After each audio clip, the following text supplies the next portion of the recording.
नमस्कार। दिन भर की बड़ी खबरों के साथ हाजिर हैं हम न्यूज नाइट में। आज बढ़ चुके हैं। खबरों की शुरुआत करने से पहले आइए नजर डालेंगे क्या हैं अभी तक की सुर्खियां। प्रधानमंत्री ने इंडिया मोबाइल कांग्रेस में युवाओं से थॉट लीडर बनने का किया आह्वान। कहा, तकनीक 21वीं सदी में भाग्य बदलने की रखती है क्षमता। 100 शिक्षण संस्थानों को सौंपी 100 5G यूज केस लैब्स।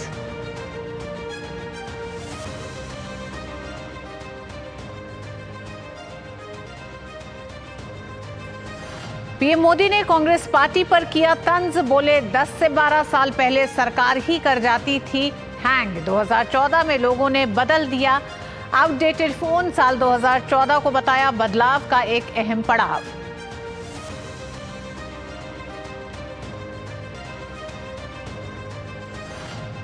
प्रधानमंत्री ने मध्य प्रदेश के चित्रकूट स्थित जगत गुरु रामभद्राचार्य से लिया आशीर्वाद।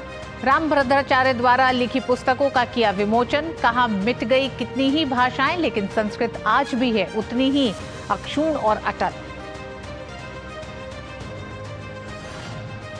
ईडी की कार्रवाई से बौखलाई कांग्रेस के बिगड़े बोल। भाजपा का जोरदार पलटवार। कहा, ये कौन सी है भाषा, ईडी से इतनी है परेशानी तो क्यों नहीं छोड़ देते लूट खसोट। पश्चिम बंगाल में के गिरफ्तार मंत्री ज्योतिप्रिय मलिक भेजे गए ईडी हिरासत में। चुनावी राज्यों में प्रचार जोरों पर। मिजोरम में भाजपा ने जारी किया विजन डॉक्यूमेंट। महिलाओं, युवाओं और किसानों के लिए किए बड़े वादे। गृह मंत्री अमित शाह की तेलंगाना के सूर्यापेट में जनगर्जना सभा। अन्य पार्टियों के नेताओं ने भी झोंकी ताकत।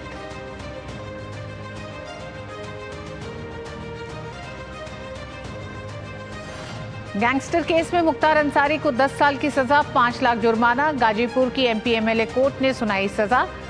अफजल अंसारी को 4 साल कैद और 1 लाख का लगा जुर्माना।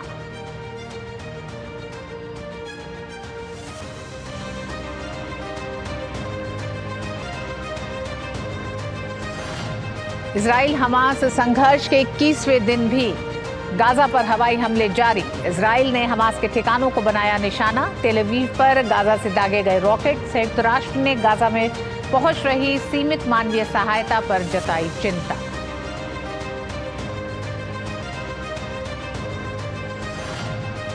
एशियन पैरा गेम्स में भारत 100वें पदक से सिर्फ 1 पदक दूर। पुरुषों की लॉन्ग जंप T64 स्पर्धा में धर्मराज सुलैराज ने एशियाई रिकॉर्ड बनाते हुए जीता गोल्ड। वहीं बैडमिंटन में प्रमोद भगत और सुहास यतिराज ने जीता स्वर्ण।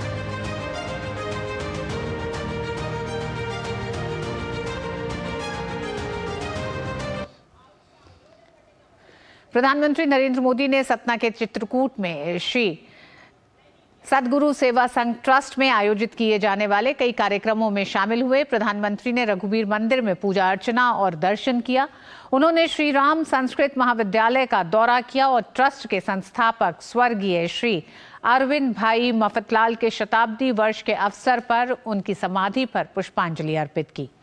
उन्होंने जानकी कुंड चिकित्सालय की नई शाखा का उद्घाटन किया। प्रधानमंत्री स्वर्गीय अरविंद भाई मफतलाल के शताब्दी जन्म वर्ष समारोह के अवसर पर एक सार्वजनिक कार्यक्रम में भी शामिल हुए। श्री सदगुरु सेवा संघ ट्रस्ट की स्थापना 1968 में परम पूज्य रणछोड़ दास जी महाराज ने की थी। श्री अरविंद भाई मफतलाल परम पूज्य रणछोड़ दास जी महाराज से प्रेरित थे और उन्होंने ट्रस्ट की स्थापना में महत्वपूर्ण भूमिका निभाई। अरविंद भाई मफतलाल स्वतंत्रता के बाद के भारत के अग्रणी उद्यमियों में से एक थे, जिन्होंने देश की विकास गाथा में महत्वपूर्ण भूमिका निभाई।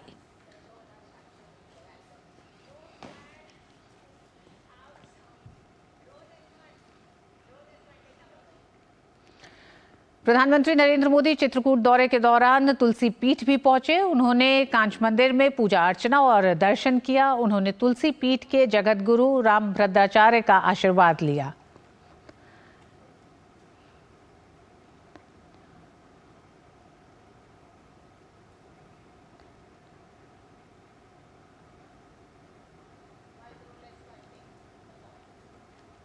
पीएम ने एक सार्वजनिक समारोह में हिस्सा लिया।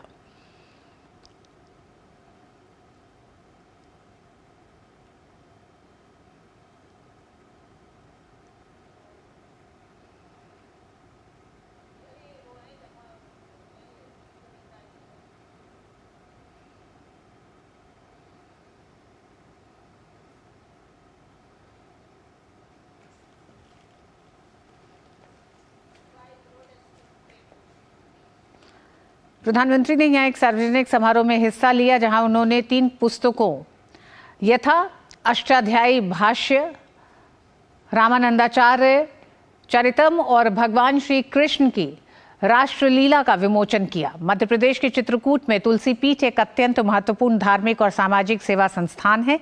इसकी स्थापना जगत गुरु रामभद्राचार्य ने वर्ष 1987 में की थी।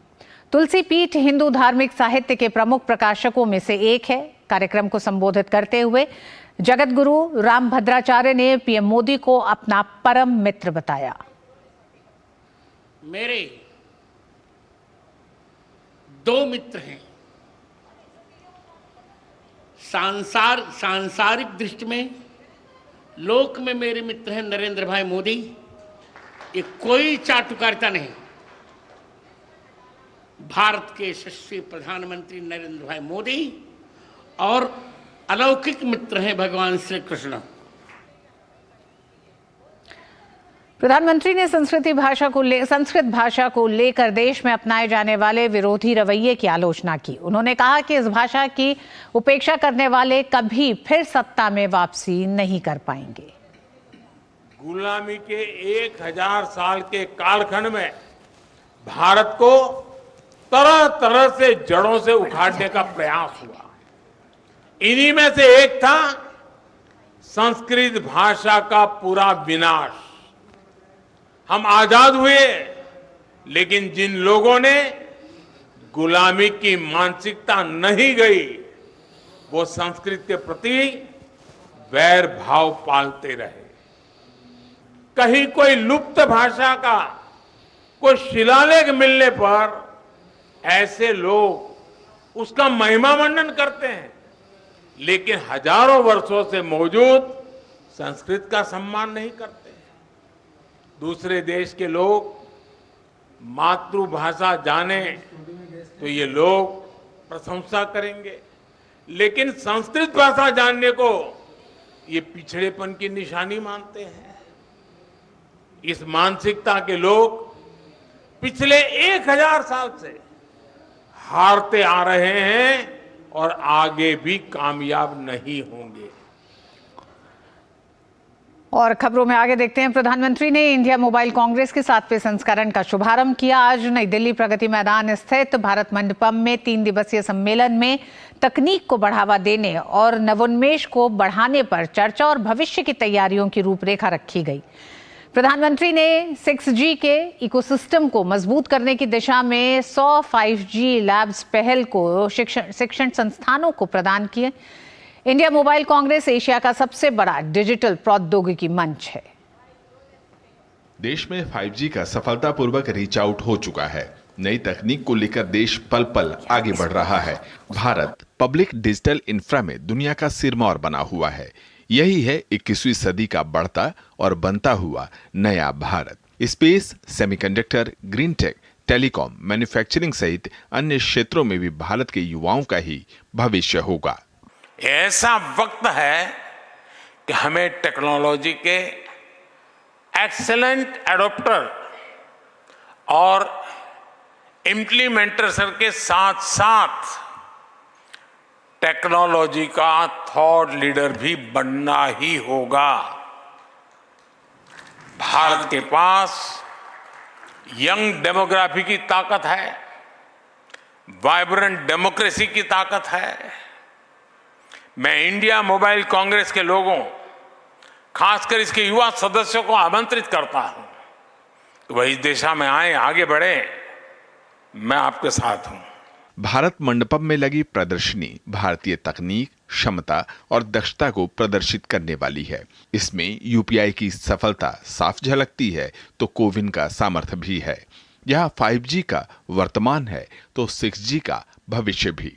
साइबर सुरक्षा है तो सुरक्षित डेटा की गारंटी भी।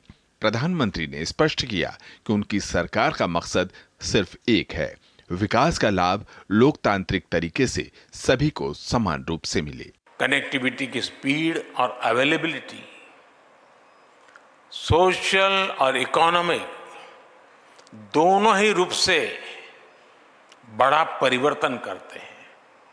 साथियों, हम हर क्षेत्र में पावर ऑफ डेमोक्रेटाइजेशन पर विश्वास करते हैं। भारत में विकास का लाभ हर वर्ग, हर क्षेत्र तक पहुंचे। भारत में संसाधनों का सभी को लाभ मिले, सभी को सम्मानजनक जीवन मिले और सभी तक टेक्नोलॉजी का फायदा पहुंचे। इस दिशा में हम तेजी से काम कर रहे हैं। नई दिल्ली में जारी इंडिया मोबाइल कांग्रेस के 7वें संस्करण में प्रधानमंत्री ने एक और नई पहल का शुभारंभ किया। उन्होंने देश के शैक्षणिक संस्थानों को 100 5G लैब्स पहल सौंपे। ये एक नया इकोसिस्टम विकसित करने में सहायक होंगे, जो कि 6G रोल आउट और रीच आउट में भी मददगार होंगे। तो वहीं देश के नवोन्मेष और स्टार्टअप इकोसिस्टम को भी नया आयाम देंगे। प्रधानमंत्री ने कहा कि जब देश में 1 लाख से ज्यादा स्टार्टअप मौजूद हैं, 2 लाख ग्राम पंचायतों तक ब्रॉडबैंड की कनेक्टिविटी पहुंच चुकी है, जनधन मोबाइल और आधार की ताकत है, तब देश को विकसित होने के लक्ष्य से कोई भी भटका नहीं सकता। शैलेंद्र मिश्र के साथ ब्यूरो रिपोर्ट, डीडी न्यूज। और इंडिया मोबाइल कांग्रेस के उद्घाटन सत्र में प्रधानमंत्री ने तकनीक में बढ़ती देश की उपलब्धि और भविष्य के बारे में जहां बात की, वहीं उन्होंने 2014 से पहले की केंद्र सरकार पर भी कटाक्ष किया। प्रधानमंत्री ने बताया कि तकनीक को लेकर पूर्ववर्ती सरकार किस तरह का रवैया अपनाती थी। प्रधानमंत्री ने कहा कि उस समय ऐसे ही हालात थे और रीस्टार्ट का भी कोई फायदा नहीं था। आप 10-12 साल पहले के मोबाइल फोन्स को याद करिए। तब आउटडेटेड फोन की स्क्रीन घड़ी घड़ी हैंग हो जाती थी। ऐसा ही होता था ना? जरा बताइए ना।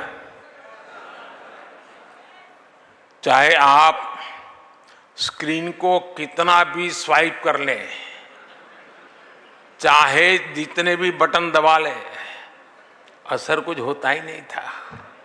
बराबर है ना? और ऐसी ही स्थिति उस समय सरकार की भी थी।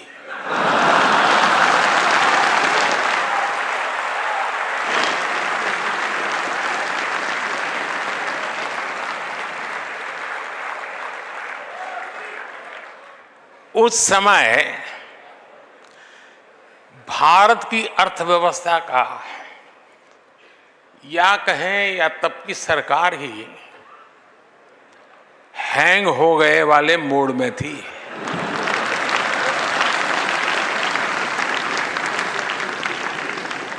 और हालत तो इतना बिगड़ चुका था, रीस्टार्ट करने से कोई फायदा नहीं था। बैटरी चार्ज करने से भी फायदा नहीं था, बैटरी बदलने से भी फायदा नहीं था। 2014 में लोगों ने ऐसे आउटडेटेड फोन को छोड़ दिया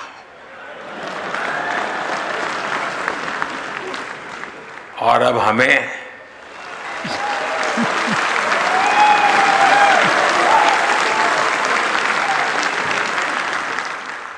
सेवा करने का अवसर दिया। पीएम ने कहा कि साल 2014 को बदलाव का एक महत्वपूर्ण पड़ाव करार माना जाता है। 2014 में हमारे पास, मैं 2014 क्यों कह रहा हूं पता है ना? वो तारीख नहीं है, एक बदलाव है। 2014 के पहले भारत के पास कुछ 100 स्टार्टअप थे, कुछ 100, लेकिन अब ये संख्या 1 लाख के आसपास पहुंच गई है। इस पड़ाव पर हमें ये भी याद रखना होगा कि हम कितना दूर आए हैं और इतना दूर किन परिस्थितियों के बाद आए हैं। और न्यूज नाइट में वक्त एक छोटे से ब्रेक का है। ब्रेक के बाद इस विषय पर होगी विस्तार से चर्चा।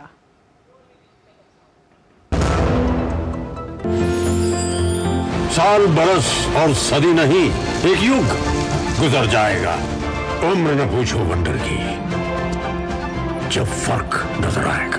वंडर सीमेंट, फर्क नजर आएगा। अब क्या देख रहे हो पापा? तुम कहते हो ना कि स्टॉक मार्केट में बहुत सोच समझकर इन्वेस्ट करना चाहिए। बस थोड़ा सा ज्ञान ले रहा हूँ। किससे? हर एक स्टॉक्स एक्सपर्ट है, मस्त एजुकेशनल वीडियोस बनाता है और अच्छी इन्वेस्टमेंट की टिप्स भी देता है। पापा इन वीडियोस पे ना जाएं, अपना रिसर्च खुद करें या सेबी रजिस्टर्ड इन्वेस्टमेंट एडवाइजर से संपर्क करें। एजुकेशन के नाम पर कुछ इन्फ्लुएंसर्स अक्सर इन्वेस्टर को मिसगाइड करते हैं, नुकसान आपका होगा। सोच कर समझ कर इन्वेस्ट कर, अगर छोले बने तो गोल्डी छोले मसाले, जहाँ जाए रिश्ते बनाए, जहाँ जाए रिश्ते बनाए, गोल्डी मसाले। माँ, ये खीर किसके लिए? आज तेरे दादाजी का जन्मदिन है, उनके लिए। तो मैं दादाजी को क्या दूँ? अपना मोबाइल फोन देना। ये क्या कर रही है? दादाजी के लिए आयुष्मान कार्ड बना रही हूँ। घर बैठे? हाँ। आयुष्मान ऐप पर जाकर अपना या परिवार के सदस्य का नाम लाभार्थी सूची में ढूंढें, आधार, OTP या फेस ऑथ द्वारा ऑथेंटिकेट करें, डिटेल्स भरें, अब मोबाइल से फोटो खींचकर अपलोड करें। दादाजी, ये लीजिए अपना आयुष्मान कार्ड। ये उपहार तो जीवन भर काम आएगा। और एक प्रकार से PM जय अब गरीबों की जय बन गई है। 5 लाख तक के मुफ्त उपचार की गारंटी, स्वास्थ्य का वरदान आयुष्मान।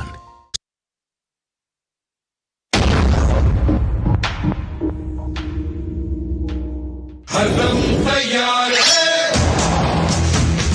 बिल्कुल तैयार है,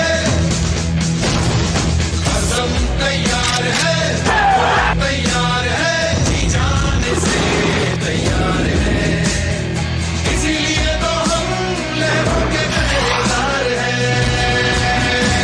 जय भारती, जय भारती, हम हैं नौसेना, हम हैं भारत के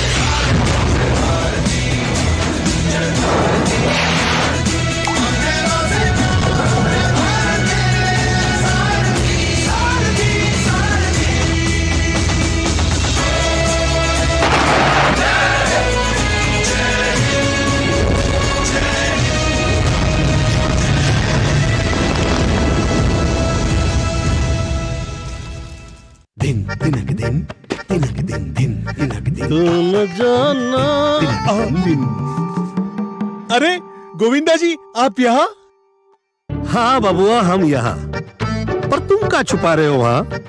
कुछ भी तो नहीं। जब दांत खाज की खुजली पे ना हो काबू तो उसे गमछे से नहीं छुपाते बाबू। तो फिर उसे भगाए कैसे? जालिम लोशन लगाकर दांत खाज की खुजली, एक्जिमा जड़ से निकाले। अभी खरीदे जालिम लोशन। और एशिया का सबसे बड़ा technology event India mobile Congress आज से शुरू हो गया है। इसी पर हमारा विशेष है, टेलीकॉम क्षेत्र में ग्लोबल लीडर बनता भारत। इस पर चर्चा करने के लिए हमारे साथ विशेष मेहमान जुड़ गए हैं। Pankaj Mohindroo, chairman India cellular and electronics association ICEA। Pankaj ji, आपका बहुत बहुत स्वागत है। पंकज जी के साथ ही हमारे साथ दूसरे मेहमान भी जुड़ गए हैं। हमारे साथ जुड़ गए हैं शुभेंदु शर्मा जी, फाउंडर वाईफाई डब्बा इंडिया प्राइवेट लिमिटेड। आप दोनों ही मेहमानों का बहुत बहुत स्वागत है। सबसे पहले पंकज जी आपका रुख करेंगे। इस इवेंट के बारे में विस्तार से हम बात करेंगे, लेकिन टेलीकॉम कंपनीज के लिए आप कितना बड़ा एक मौका देखते हैं इस इवेंट को? क्योंकि ये 7वां संस्करण है। इन 7 संस्करणों में भारत ने कई ऐसे पड़ाव पार किए हैं तकनीक के क्षेत्र में, प्रौद्योगिकी के क्षेत्र में। देखिए, हम बहुत ही सर्विसेज में इंडिया ने बहुत डीप पेनिट्रेशन पाई है। 100 करोड़ से ज़्यादा सब्सक्राइबर हो गए हैं। हमारे डेटा रेट सबसे सस्ते हैं दुनिया में और 9 सेंट केवल रेट है और पेनिट्रेशन बहुत ही अच्छे तरीके से ग्रो की है। हमने मैन्युफैक्चरिंग में बहुत ज़बरदस्त सक्सेस पाया है, खास करके मोबाइल फ़ोन में, जहाँ की जो कि 80% इम्पोर्ट होते थे, अब हम एक मेजर एक्सपोर्टर बन गए हैं मोबाइल फ़ोन्स के। ये बहुत ही सेटिस्फाइंग बात है और $44 बिलियन का मैन्युफैक्चरिंग हमारा लास्ट ईयर हुआ है मोबाइल फोन्स का, और हम $100 बिलियन तक एम कर रहे हैं अगले कुछ ही सालों में। ये बहुत बड़ी अचीवमेंट है, और उसके साथ पूरी उसकी जो सप्लाई चेन जो बिल्ड होनी है उसकी, वो भी साथ में काम हो रहा है सप्लाई चेन बिल्ड करने का। उसके साथ ही जो कोर है, जो सेमीकंडक्टर है, सेमीकंडक्टर की डेवलपमेंट भी बहुत सीरियसली काम किया जा रहा है। अभी आपने सुना होगा माइक्रोन की इन्वेस्टमेंट अनाउंस हुई है और वो काम शुरू हो गया है उसकी फैक्ट्री बनने में। और उसके अलावा जो टेलीकॉम इक्विपमेंट है, जो कि पहले बिल्कुल हम इंडिया बहुत पीछे लैग कर रहा था, अब 4G और 5G दोनों में भारत का बहुत ही महत्वपूर्ण रोल हो गया है, और उसकी मैन्युफैक्चरिंग भी ग्रो कर रही है, और मैन्युफैक्चरिंग के साथ डिज़ाइन जो है उस पर भी बहुत बल पा रहा है। तो ये एक 360 की ग्रोथ है। Consumers are getting a lot of value, बहुत वैल्यू मिल रही है उनको, क्योंकि सबसे सस्ते हमारे डेटा रेट्स हैं, और हमारी डेटा कंजम्पशन 19-20 GB के आसपास इस वक्त है। और हर तरह का कंटेंट में डिजिटल कंपनीज की डेवलपमेंट, UPI जो इस पे राइड कर रहा है, जिसको हम 8th wonder of the world मानते हैं, कि आप कहीं भी कैसे भी पैसा ट्रांसफर कर सकते हैं फ्री ऑफ कॉस्ट, ये दुनिया ने कभी नहीं देखा था जी। तो आई वुड से कि ये बहुत बड़ा सक्सेस है, और ऐसे इवेंट्स जो होते हैं वो इंडस्ट्री को इकट्ठा करते हैं, पॉलिसी मेकर्स के साथ, कंज्यूमर्स के साथ, बिजनेस टू बिजनेस, और कंज्यूमर जुड़ते हैं, नए आइडियाज़ आते हैं। आज हमारा सेशन हुआ स्किलिंग पे, और हमने तय किया वहाँ पे कि हम स्किलिंग कैपिटल बनेंगे दुनिया के। हमें मैन पावर की बहुत रिक्वायरमेंट है इंडिया में, पर देश में, विदेशों में जो कंट्रीज़ हैं जहाँ की पॉपुलेशन टेपर ऑफ हो रही है, पॉपुलेशन ग्रो नहीं कर रही है, डिक्लाइन कर रही है, उनको मैन पावर की सख्त ज़रूरत है, एंड इंडिया सबसे बेहतरीन मैन पावर प्रोवाइड करेगा। तो ये डेमोग्राफिक डिविडेंड ही नहीं है सिर्फ, हमारे जो भारतीय हैं उनमें पैशन डिविडेंड भी है। वो बहुत पैशनेटली काम कर रहे हैं। हम पीछे रह गए थे पिछले कुछ दशकों में, we want to catch up with the world and go ahead in many ways. आज UPI में हम विश्व गुरु की तरह हैं। UPI दुनिया अडॉप्ट करना चाहती है, बिकॉज सिटीजन्स को वैल्यू देना बहुत इम्पोर्टेंट। तो उन्होंने देखा कि सब इंडिया ने बहुत ज़्यादा सिटीजन्स को वैल्यू प्रोवाइड की है इससे। तो इस तरह हमारे जो मैन पावर है वो सारी दुनिया में फैलेगी। अब इस सेक्टर में, सेमीकंडक्टर्स में, टेक्नोलॉजी में, डिज़ाइन तो हम दुनिया के लिए कर ही रहे हैं, सेमीकंडक्टर्स हम डिज़ाइन कर रहे हैं सारी दुनिया के लिए, बट अब ये एक होलसम ग्रोथ होगी। मुझे जैसे अब सेमीकंडक्टर इंडस्ट्री US की रीबिल्ड हो रही है, वो बना रहे हैं, तो आप हैरान ना होना कि आज से 5 साल 7 साल के बाद कम से कम 50,000 से लेके 1 lakh high quality semiconductors professionals will be working in the US to run their fabs.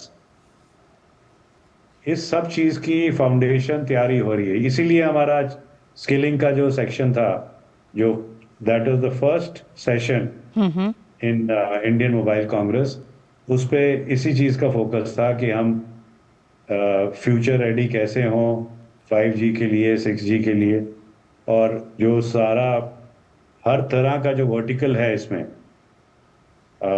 वो उसमें हम अपना टैलेंट को डेवलप करें, अपने देश के लिए नहीं बल्कि सारी दुनिया के लिए। जी पंकज जी, आप हमारे साथ बने रहिए। शुभेंदु जी भी हमारे साथ जुड़े हुए हैं। शुभेंदु जी, पंकज जी ने बहुत विस्तार से बताया कि किस तरह से टेलीकॉम कंपनीज के लिए और भारत भविष्य में डिजिटल अपनी रफ्तार को और तेज करने के लिए, और तमाम क्षेत्रों में जब हम 5G रोल आउट कर रहे हैं, साथ ही साथ 6G की तरफ बढ़ रहे हैं, तो उसके लिए वो क्या जरूरतें हैं। आप किस तरह से इसे देखते हैं कि भारत के टेक्नोलॉजी के क्षेत्र में इनोवेशन, स्टार्टअप्स के लिए भी कितना बड़ा ये मंच है।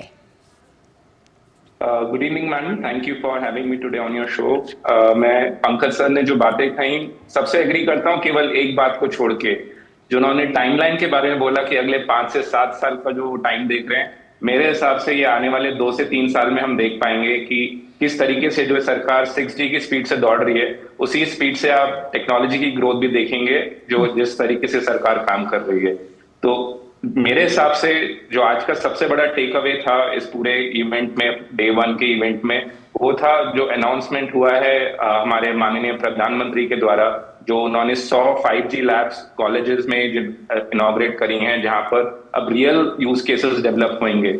मेरा ये मानना है कि अगर आपको एक टेक्नोलॉजी को डेवलप करना है तो आपको ग्रास रूट जो फ्रेश माइंड है, यंग माइंड है, उनके बीच में टेक्नोलॉजी को लेके जाना पड़ेगा, उसको एक्सेसिबल बनाना पड़ेगा ताकि यंग माइंड्स कंट्रीब्यूट कर सकें और उस पर काम कर सकें।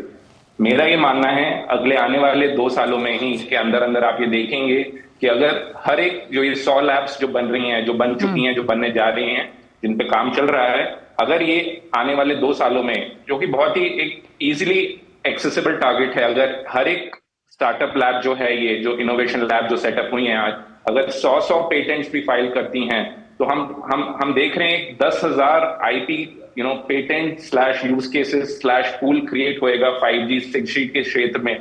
हम एक इतने बड़े टैलेंट पूल के ऊपर बैठे हुए होंगे 2 साल, आने वाले 2 सालों में। ना केवल टैलेंट बल्कि एक IP पूल जो क्रिएट होएगा इस ग्राउंड लेवल जो लैब सेटअप की वजह से मैं बात कर रहा हूँ, वो ह्यूमंगस होने वाला है। तो जो इनोवेशन आप देखेंगे, यूज केस जो आज और हम आप जो अब AI की बात करते हैं, चैट GPT की बात करते हैं, उससे बेटर यूज केसेस निकल के आएंगे इन लैब्स में से, मुझे इस पे पूरा आत्मविश्वास है। जी शुभेंदु जी, आपसे जानना भी चाहेंगे विस्तार से भी, इसलिए कि दर्शकों को भी पता चले कि ये 5G लैब्स किस तरह से काम करेंगी, किस तरह से यूथ तक पहुंचेंगी और क्या बड़ा फायदा यूथ को होने जा रहा है, किस तरह से बदलेगी भारत की वो डिजिटल तस्वीर। मैम आप देखिए, बड़ी बेसिक सी एक चीज है, जब आप एक कॉलेज में होते हैं, आप 18 साल 19 साल 20 साल का यंग माइंड होता है, आपके दिमाग में आइडियाज होते हैं, आपके पास करने का जज्बा होता है, आपके पास क्षमता होती है।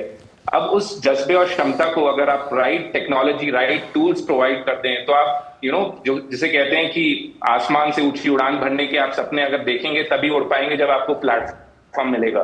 तो ये एक वैसा ही कदम है जिसमें आप आपके पास अब टेक्नोलॉजी अवेलेबल है, उस पर एक्सपेरिमेंट करने के, उसको आप real life use cases develop कर सकते हैं, उसके आप प्रोटोटाइप डेवलप करके डिप्लॉय कर सकते हैं। सरकार ने पार्टनरशिप्स में ये प्रावधान लेके आए हैं कि आप जो सरकारी कंपनियां हैं वो स्टार्टअप्स के थ्रू टेक्नोलॉजी प्रोक्योर करती हैं। तो एक जो पूरा इकोसिस्टम बन के बाहर आया है, जो पूरा निकल रहा है, पूरा डेवलप हो रहा है, ये पूरा एक पहल है जो कि आने वाले दशकों तक आपको आपको आत्मनिर्भर बनाएगा। आपको ना केवल आप अपने लिए बनाएंगे बट आप दुनिया के लिए टेक्नोलॉजी को विकसित करेंगे, चाहे वो AI हो, चाहे वो सेमीकंडक्टर हो, चाहे वो 6G हो। तो ये जो लैब्स हैं उसमें एक बहुत अहम रोल प्ले करने वाले हैं आने वाले दशकों में।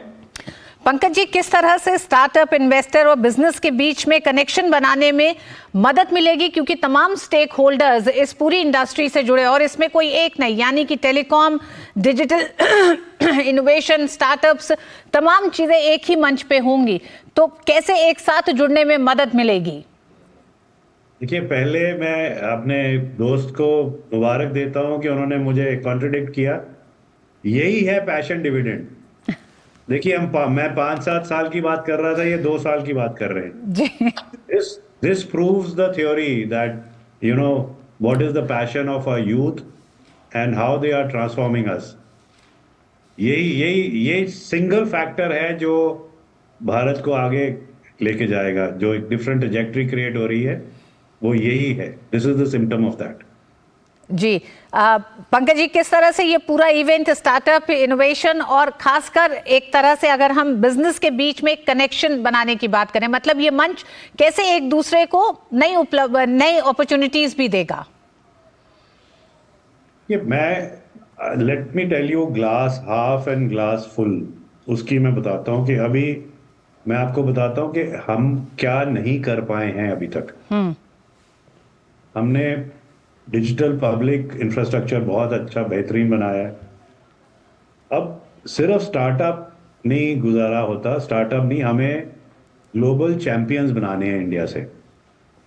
एक स्टार्टअप एक फेज होता है, बट हमें ऐसी कंपनीज बनानी है जो कि वर्ल्ड बीटर्स हैं, वर्ल्ड लीडर्स हैं, जो कि दुनिया की जीडीपी हमारे देश में लेके आए, वो उन कंपनीज की अभी कमी है इंडिया में जी, जो कि एक्सपोर्ट पे फोकस करते हैं, ओवरसीज ऑपरेशंस पे फोकस करते हैं।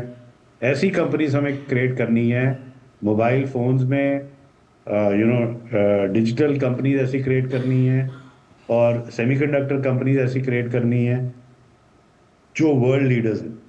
जी, 50 कंपनीज हमारी ऐसे होनी चाहिए जो कि फॉर्च्यून 500 में हो, और उसमें मैं बिलीव करता हूँ कि वो 2 साल में नहीं होगा, वो 10-15 साल लगेंगे।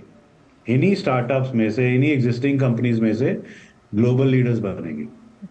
ग्लोबल लीडर्स जो होते हैं उसके नीचे फिर वो मदर हैन होती है, उसके नीचे जो चिक्स होते हैं, टियर 2, टियर 3, टियर 4 कंपनीज होती है। स्टार्टअप एक अलग सेक्शन होता है। स्टार्टअप्स कुछ यूनिकॉर्न बन जाते हैं, कुछ स्टार्टअप्स आगे नहीं चल पाते, वो मर्ज हो जाते हैं जी। And we have to learn to celebrate failure. Pankaj ji, एक जो चुनौती आपने सामने रखी है उस पे शुभेंदु जी का जरूर जवाब लेना चाहेंगे, क्योंकि जिस तरह से आपने खुद ही कहा कि यही वो एक तरह से बदलते भारत की तस्वीर शुभेंदु जैसे यूथ या युवा हैं। शुभेंदु, उन्होंने कहा कि ये मुश्किल रास्ता जरूर है, क्योंकि जो ग्लोबल कंपटीशन है उसको ध्यान में रखते हुए स्टार्टअप्स को लेकर एक चुनौती उन्होंने सामने रखी है। जहाँ कंपटीशन है वहीं एंटरप्रेन्योरशिप में मजा है। अगर कंपटीशन नहीं है तो कोई मजा नहीं है। तो एंटरप्रेन्योर की लाइफ में अगर चैलेंज नहीं होएगा तो वो एंटरप्रेन्योर बोर हो जाएगा, वो आगे मूव ऑन कर जाएगा। तो everything, if you have to be entrepreneur, you have to be, a person who enjoys accepting challenges and solving those challenges, right? That's all about entrepreneurship is, as far as I see this. जैसा कि sir ने कहा कि overall जो growth है with in this ecosystem, वो कहीं ना कहीं लिंक होती है एक उत्साह से, एक प्रोत्साहन से। और जो सरकार के जो कदम है वो शॉर्ट साइटेड नहीं है, वो लॉन्ग टर्म है। मैं उसका एक एग्जांपल देना चाहूंगा। अभी कुछ ही दिन फिलहाल कुछ ही हफ्ते पहले एक पॉलिसी में चेंज आया था कि सरकार ने लैपटॉप और चिप्स पे इंपोर्ट पे बैन लगाया था। एक नया प्रक्रिया लेके आए जिसमें उन्होंने कहा कि आपको एक नया ऑथराइजेशन चाहिए रहेगा आपको। तो कहीं ना कहीं आप देखिए वो शॉर्ट टर्म हमारे को हिट करता है, कहीं ना कहीं वो हमारे लैपटॉप की जो कंजम्पशन है उसके प्राइसिंग पे इफेक्ट करेगा।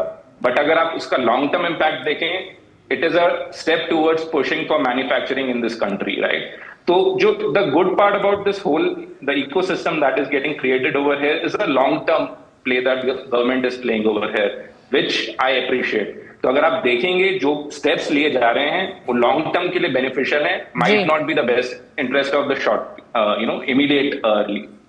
जी, तमाम सरकार के वो कदम जो आने वाले समय के लिए भारत को टेलीकॉम सेक्टर में एक ग्लोबल लीडर बनता देखना चाहेंगे, और उस तरफ ही भारत लगातार काम भी कर रहा है।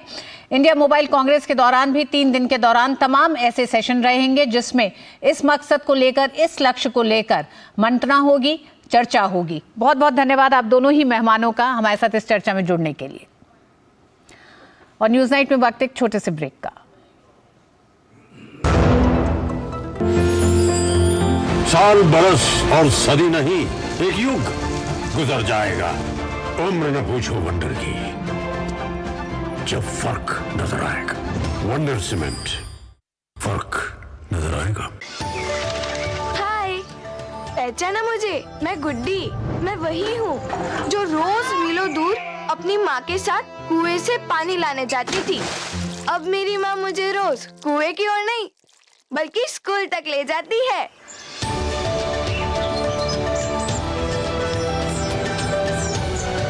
अरे किधर को चली सवारी? कुएं की तरफ तो नहीं? अरे नहीं नहीं सरपंच दीदी, मोदी जी के प्रयास से कुएं पर जाना हुआ बीता हुआ कल। अब तो है हमारे यहाँ नल से शुद्ध जल। बिल्कुल सही। प्रधानमंत्री नरेंद्र मोदी जी हमारी परेशानी समझकर इतना बड़ा काम तेजी से पूरा करवा रहे हैं। तभी तो हर घर में नल से शुद्ध जल आने से गांव की सभी बहनों और बेटियों को रोज पानी सर पर ढोकर लाने की परेशानी से मुक्ति मिली है। हाँ, और साथ ही बीमारियाँ भी बहुत कम हुई है। वाह दीदी।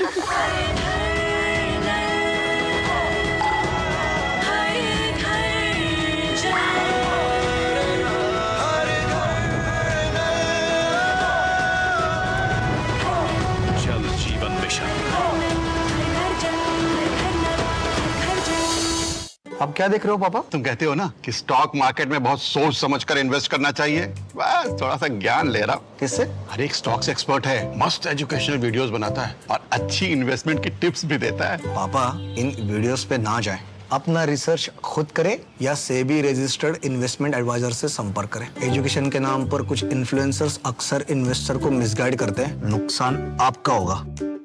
सोच कर समझ कर इन्वेस्ट कर। हमारे हर निर्णय, हमारे हर दिशा, उसका एक ही मानदंड है, नेशन फर्स्ट, राष्ट्र प्रथम। आयकर के रूप में दिया हमारा योगदान कर रहा है नव भारत का निर्माण। देश को ले जा रहा है नई ऊंचाइयों पर, नए कीर्तिमानों की ओर। आइए राष्ट्र प्रथम के इस संकल्प को अपने कर्तव्य से और मजबूत करें। सभी टैक्स डिडक्टर्स ध्यान दें, 30 सितंबर 2023 को समाप्त हुई तिमाही के लिए 31 अक्टूबर 2023 तक अपना TDS विवरण अवश्य ई-फाइल करें। 200 रुपए प्रतिदिन की लेट फीस और 1 लाख रुपए तक के जुर्माने से बचने के लिए समय पर अपनी TDS विवरणी ई-फाइल करें। अधिक जानकारी के लिए incometax.gov.in पर जाएं। प्रत्येक आयकर दाता एक राष्ट्र निर्माता। अगर छोले बने तो गोल्डी छोले मसाले, जहाँ जाए रिश्ते बनाए, जहाँ जाए रिश्ते बनाए, गोल्डी मसाले। ईडी की कार्रवाई से बौखलाई कांग्रेस। ईडी की कार्रवाई को लेकर कांग्रेस ने आपत्तिजनक टिप्पणी की है। भारतीय जनता पार्टी का कांग्रेस पर जोरदार पलटवार हुआ है। ईडी से इतनी परेशानी है तो क्यों नहीं छोड़ देते भ्रष्टाचार। वहीं ईडी ने पश्चिम बंगाल में भी भ्रष्टाचार के खिलाफ अपनी कार्रवाई जारी रखी है। राशन वितरण घोटाले में पश्चिम बंगाल के मंत्री ज्योतिप्रिय मलिक गिरफ्तार हुए। अदालत ने ज्योतिप्रिय मलिक को ईडी की हिरासत में भेजा। भ्रष्टाचार पर नकेल कसने के लिए जांच एजेंसियां लगातार एक्शन में हैं। गुरुवार को ईडी ने राजस्थान के पेपर लीक मामले में बड़ी कार्रवाई करते हुए कांग्रेस के प्रदेश अध्यक्ष के घर छापेमारी की थी, तो वहीं शुक्रवार को एक अन्य मामले में मुख्यमंत्री के बेटे वैभव अशोक को पूछताछ के लिए तलब किया। कार्रवाई से अशोक गहलोत और छत्तीसगढ़ के मुख्यमंत्री भूपेश बघेल इतना बौखलाए कि भाषा की मर्यादा भी भूल गए। बीजेपी ने पलटवार करते हुए कहा कि अगर ईडी की कार्रवाई से परेशानी है तो भ्रष्टाचार करना छोड़ क्यों नहीं देते। बीजेपी नेता रविशंकर प्रसाद ने कहा कि राज्य सरकार लूट करेगी तो संबंधित संस्था कार्रवाई जरूर करेगी और ऐसी कार्रवाई आगे भी जारी रहेगी। जिस तरह से बघेल साहब की टिप्पणी है, सामान्यतः मुख्यमंत्री से ऐसी भाषा का उपयोग नहीं किया जा सकता कि जैसे कुत्ते घूमते हैं वैसे ईडी के लोग घूम रहे हैं। आज के अखबारों में छपा है, ये कौन सी भाषा है। मालूम है ईडी से उनको परेशानी होती है तो भ्रष्टाचार मत करिए ना, लूट मत करिए। कांग्रेस ईडी की कार्रवाई के समय को लेकर सवाल उठा रही है। भूपेश बघेल का आरोप है कि विधानसभा चुनाव में हार को देखते हुए इस तरह की कार्रवाई की जा रही है। राजस्थान में भी बुरी तरह हारने वाले हैं और इस कारण से हमारे प्रदेश अध्यक्ष की हम 12 साल पुराना कोई केस है उसको लेके अभी वो उसके यहाँ छापा डालें, इसका मतलब डिस्टर्ब करना चाहते हैं। तो ये तो मतलब बौखलाहट है उनकी। उधर पश्चिम बंगाल में भी जांच एजेंसियां लगातार भ्रष्टाचार के खिलाफ अपनी कार्रवाई जारी रखे हुए हैं। पश्चिम बंगाल के वन मंत्री ज्योतिप्रिय मलिक को प्रवर्तन निदेशालय ने लंबी पूछताछ के बाद शुक्रवार को तड़के गिरफ्तार कर लिया। दरअसल राशन घोटाले मामले में गुरुवार को ईडी ने ज्योतिप्रिय मलिक के घर छापे मारे थे। मंत्री की गिरफ्तारी पर बीजेपी ने ममता सरकार पर भ्रष्टाचारियों को बचाने का आरोप लगाया है। ज्योतिप्रिय मलिक का अरेस्ट होना तय था कि बहुत पहले से ही सबको पता था कि कैसे पीडीएस का पैसा लेकर, राशन लेकर, सामग्री लेकर कैसे तस्करी हुआ है। और ममता बनर्जी जो कह रही है नया कोई नहीं, इससे पहले भी अफसर को बचाने के लिए वो धरने में बैठी है। पश्चिम बंगाल के मंत्री की गिरफ्तारी वहां के व्यवसायी बकीबुर रहमान की गिरफ्तारी के बाद हुई है। रहमान के घर से सरकारी दफ्तरों की मोहर लगे 100 से ज्यादा दस्तावेज मिले थे। ईडी सूत्रों के मुताबिक रहमान की कंपनी में 50 करोड़ रुपए से ज्यादा का निवेश किया गया था। आरोप है कि कोविड-19 लॉकडाउन के दौरान राज्य में सार्वजनिक वितरण प्रणाली में कई अनियमितताएं हुई थी और राशन वितरण में बड़े पैमाने पर भ्रष्टाचार हुआ था। उस वक्त मलिक खाद्य और नागरिक आपूर्ति विभाग के मंत्री थे। Bureau report, DD news. और 5 राज्यों में विधानसभा चुनाव को लेकर चुनाव प्रचार जोरों पर है। इस बीच केंद्रीय मंत्री नरेंद्र सिंह तोमर ने दिमनी विधानसभा से नामांकन पत्र दाखिल किया, तो उधर छत्तीसगढ़ में कांग्रेस के बागी हुए नेताओं पर गाज गिरनी शुरू हो गई है। तो राजस्थान में मुख्यमंत्री अशोक गहलोत ने प्रदेश के लोगों को 7 गारंटियां दी हैं।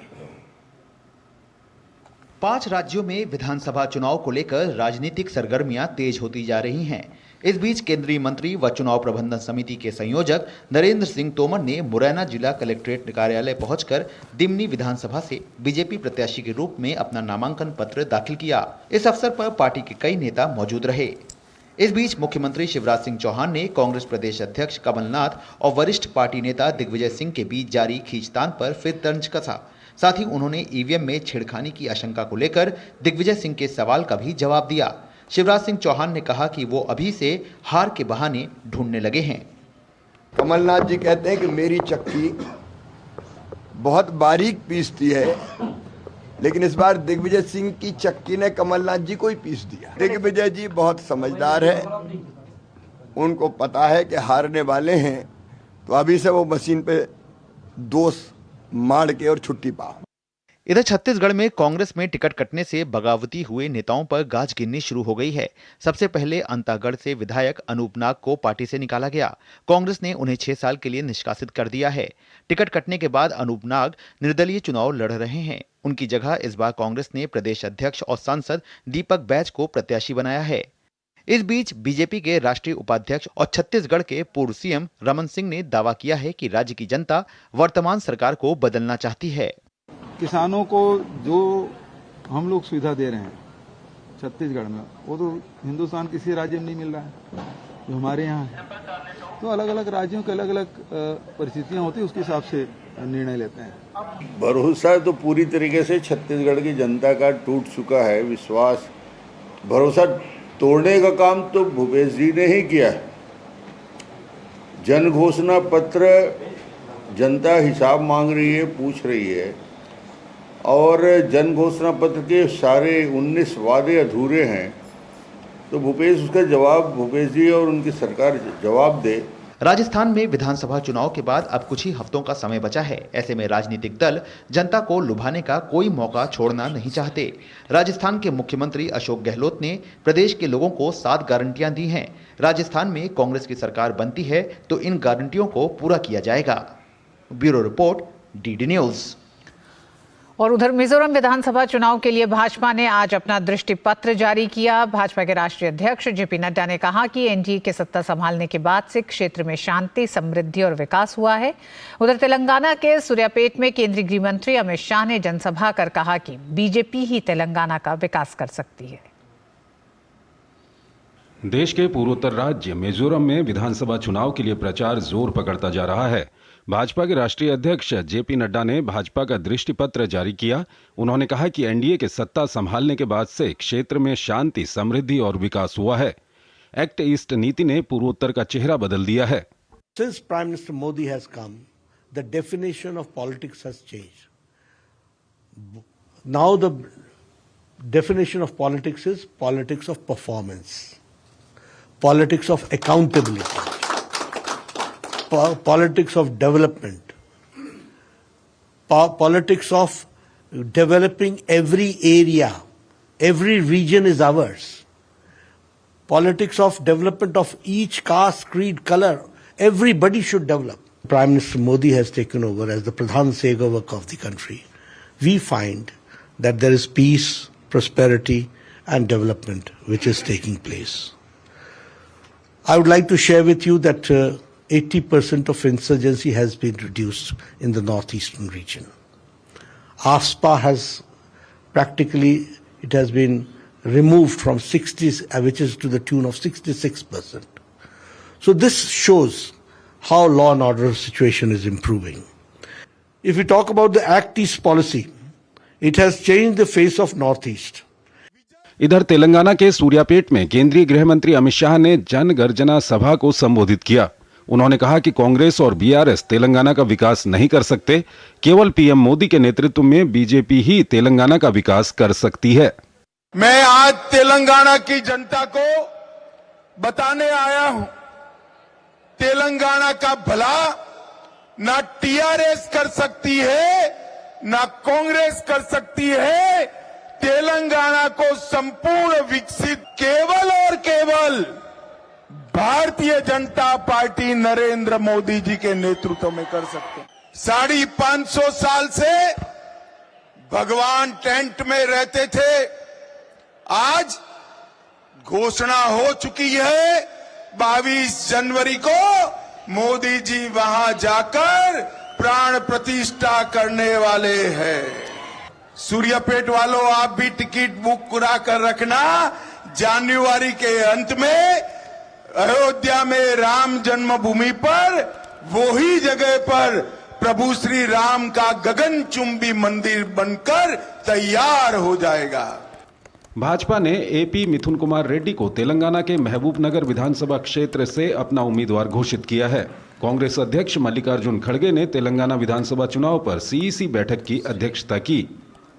Bureau report, DD news. और न्यूज नाइट में वक्त एक छोटे से ब्रेक का। साल, बरस और सदी नहीं, एक युग गुजर जाएगा। उम्र न पूछो वंडर की, जब फर्क नजर आएगा। वंडर सीमेंट, फर्क नजर आएगा। हो बिजनेस बढ़ाना, गुड़िया को पढ़ाना या मिसेस के साथ वेकेशन, लो मुथूट फाइनेंस गोल्ड लोन। भरोसा इंडिया का, भरोसा इंडिया का। मुथूट फाइनेंस, भारत का नंबर 1 सबसे भरोसेमंद financial services brand. Gold loan के लिए अभी कॉल करें 1-800-313-1212। दादी, आज भी आपकी चाय की दुकान बंद थी? 1 महीने से बीमार हूँ, काम बंद और इलाज का खर्चा अलग। आयुष्मान कार्ड नहीं बनवाया? नाम सुना है, कहाँ बनवाना है, कैसे बनवाना है, इस उम्र में भाग दौड़। कार्ड अभी बन जाएगा। आयुष्मान ऐप पर जाकर अपना या परिवार के सदस्य का नाम लाभार्थी सूची में ढूंढें। आधार, ओटीपी या फेस ऑथ द्वारा ऑथेंटिकेट करें। डिटेल्स भरें। अब मोबाइल से फोटो खींचकर अपलोड करें। बन गया। अब ठीक होकर अपने हाथ की चाय पिला दो। और एक प्रकार से पीएम जय अब गरीबों की जय बन गई है। 5 लाख तक के मुफ्त उपचार की गारंटी, स्वास्थ्य का वरदान आयुष्मान। तुम्हें पता है इन्वेस्टर्स के लिए एक इन्वेस्टर प्रोटेक्शन फंड होता है, IPF। लेकिन अगर तुम्हारा ट्रेड एक्सचेंज पर एग्जीक्यूट नहीं हुआ या फिर कोई गारंटीड रिटर्न्स वाली स्कीम है तो ये IPF आपकी मदद नहीं कर सकता है। और अगर आपका ब्रोकर ही डिफॉल्टर बन जाए तो फिर IPF आपको कॉम्पेंसेशन दिला सकता है। कहाँ से सीखा? NSE की साइट पर। सोच कर, समझ कर, इन्वेस्ट कर। अगर छोले बने तो गोल्डी छोले मसाले, जहाँ जाए रिश्ते बनाए, जहाँ जाए रिश्ते बनाए, गोल्डी मसाले। और राम भक्तों का इंतजार खत्म हुआ। आगामी 22 जनवरी को अयोध्या के भव्य राम मंदिर में रामलला विराजमान होंगे। इस अवसर पर देश के जानी मानी हस्तियों के अलावा प्रधानमंत्री मोदी भी उपस्थित होंगे। पीएम ने कहा, ये मेरा सौभाग्य है कि अपने जीवन काल में मैं इस ऐतिहासिक अवसर का साक्षी बनूंगा।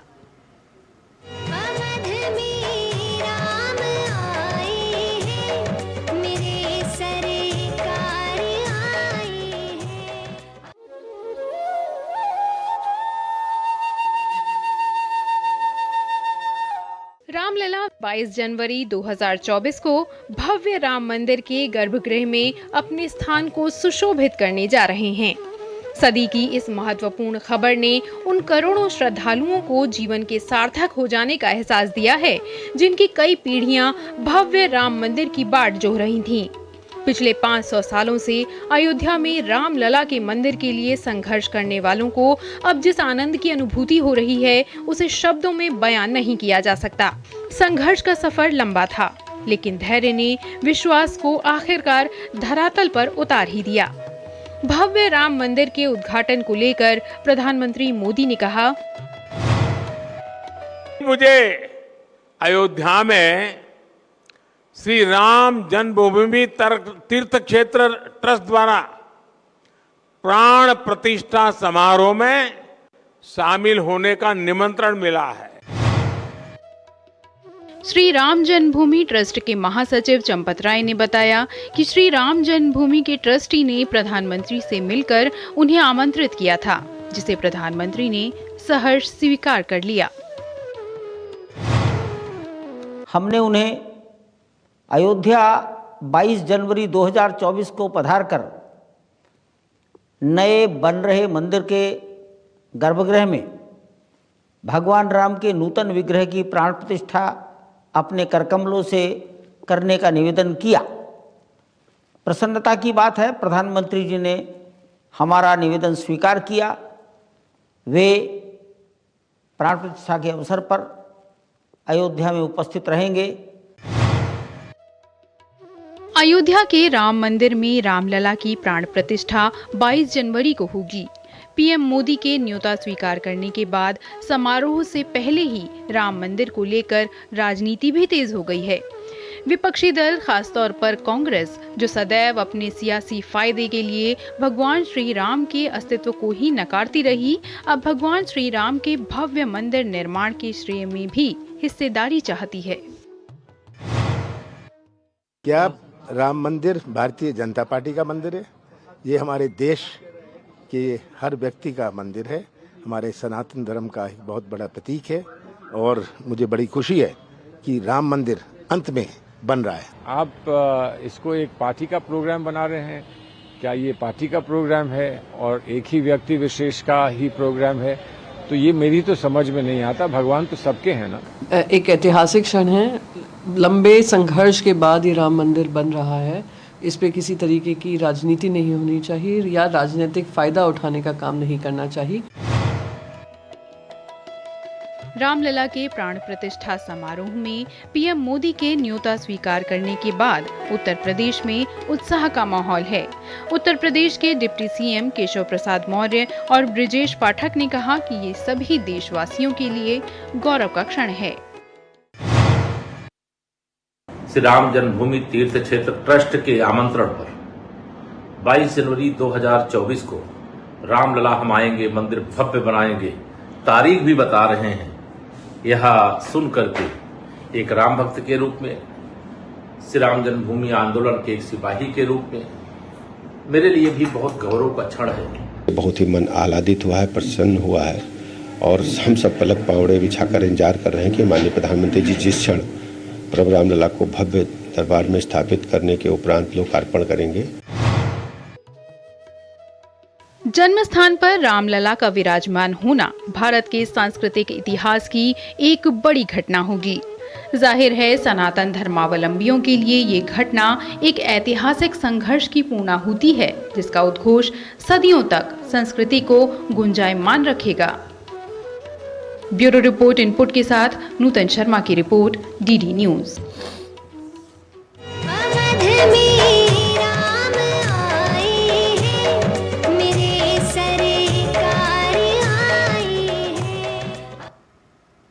और न्यूज नाइट में वक्त एक छोटे से ब्रेक का।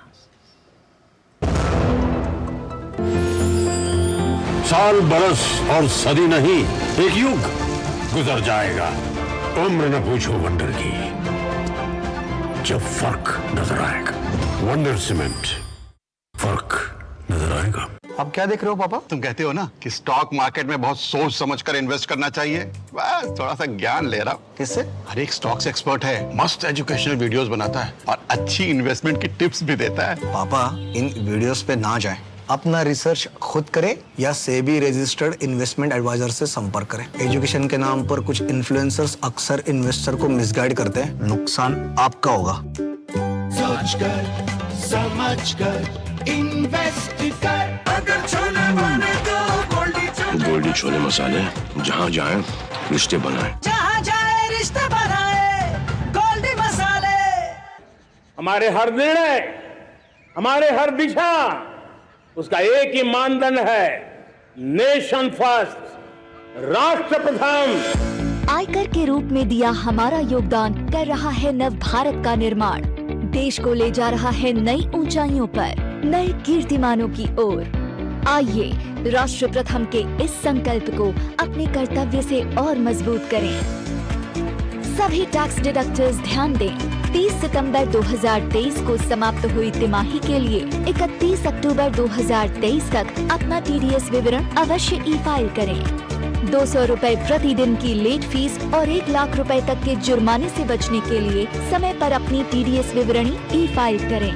अधिक जानकारी के लिए incometax.gov.in पर जाएं। प्रत्येक आयकर दाता एक राष्ट्र निर्माता। इजराइल और हमास संघर्ष का आज 21वां दिन है। संघर्ष थमने का नाम नहीं ले रहा है। जिस तरह से सैन्य गतिविधि देखी जा रही है, फिलहाल संघर्ष के थमने के आसार नहीं दिखाई दे रहे हैं। इजराइल के प्रधानमंत्री नेतन्याहू ने भी जमीनी हमले की बात कही है। पेश है हमारे संवाददाता अमृतपाल सिंह की ग्राउंड जीरो से ये खास रिपोर्ट। आज इजराइल हमास जंग का 21वां दिन है।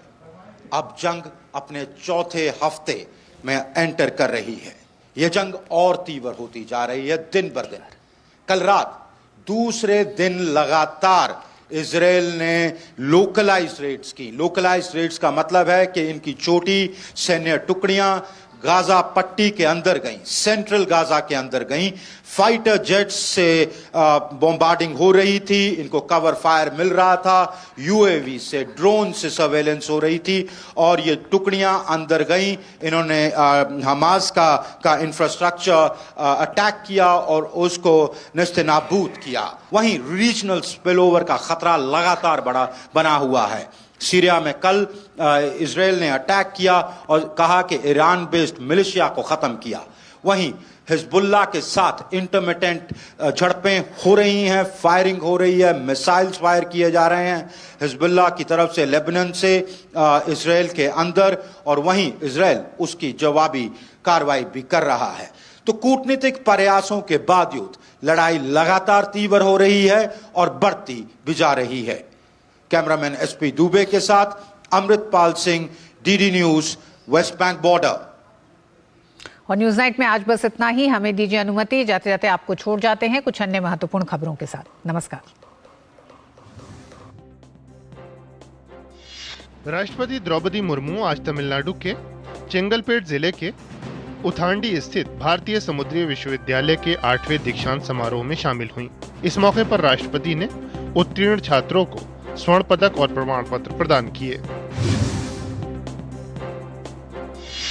हैदराबाद में केंद्रीय गृह मंत्री अमित शाह ने IPS प्रोबेशनर्स के 75वें बैच की पासिंग आउट परेड को संबोधित किया। उन्होंने कहा कि 75 साल में यहां से निकले हुए IPS अधिकारियों ने देश की सुरक्षा और आंतरिक सलामती को मजबूत करने में महत्वपूर्ण भूमिका अदा की है। माफिया मुख्तार अंसारी को 10 साल की सजा सुनाई गई है। उत्तर प्रदेश के गाजीपुर की MP MLA कोर्ट ने अंसारी पर 5 लाख रुपए का जुर्माना भी लगाया। मुख्तार अंसारी के भाई सांसद अफजाल अंसारी को 4 साल कैद की सजा सुनाई गई है। उत्तराखंड के पूर्व मुख्यमंत्री हरीश रावत को CBI ने समन जारी किया है। हरीश रावत को हॉर्स ट्रेडिंग मामले में CBI ने समन भेजा है। TMC सांसद महुआ मोइत्रा ने संसद की एथिक्स कमेटी के सामने पेश होने के लिए समय मांगा है। भाजपा सांसद निशिकांत दुबे द्वारा रिश्वतखोरी का आरोप लगाए जाने के बाद मोइत्रा को संसद की एथिक्स कमेटी ने 31 अक्टूबर को तलब किया था। भारत सरकार ने नेपाल की राष्ट्रीय क्रिकेट टीम को क्रिकेट किट उपहार में दी है, जिससे उनके प्रदर्शन को बढ़ावा मिलने और प्रशिक्षण में सुधार की उम्मीद जताई जा रही है। RBI ने क्रेडिट ब्यूरो को लेकर नए नियम जारी किए हैं। किसी क्रेडिट इंस्टीट्यूशन या क्रेडिट इंफॉर्मेशन कंपनी के साथ शिकायतकर्ताओं के शिकायत दर्ज कराने की तारीख से 30 दिन के अंदर हल नहीं मिलने पर रोजाना 100 रुपए की दर से मुआवजा दिया जाएगा।